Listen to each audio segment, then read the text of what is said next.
Sa media kon pa rin ng maging sino ka man, sinabi ni Barbie Fortesa na hindi lang daw paa ni David siya nagulat. May paghilo din daw ng kanyang nipples. Panoorin natin to. Roll BTR.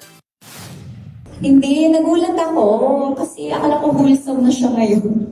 Nagulat ako, may nakita akong nipples.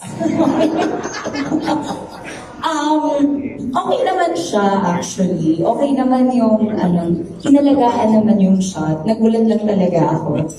And I guess, isa yun sa magpapatunay na we will be seeing more of fearless David in this project. Diba? Talagang binigay niya na lahat. So, marami tayong aabangan sa kanya.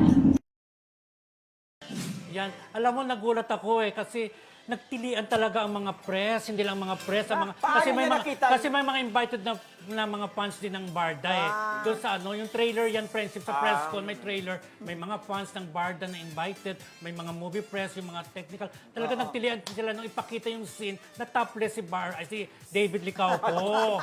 Oo, yun. Tapos nakita yung nipples. Daming nag-hello. Tapos, nagano rin, nagulat din si Barbie. So, tinanong sa kanya, sabi niya nagulat daw siya na nakita niya yung nipples kasi akala niya wholesome na raw si David. Si David. Oh, pero, Na-shock lang siya. maganda ang pagkakakuha. Ano lang Hindi naman, basta- upper part lang naman. Wag lang yung lower Ay, part. iba na yun. Kasi- Ibang hello na yun. Mag-i-hello talaga. Ayaw ng TRCB ng ganyan. Ayaw. di ba? Wag na wag. Hello.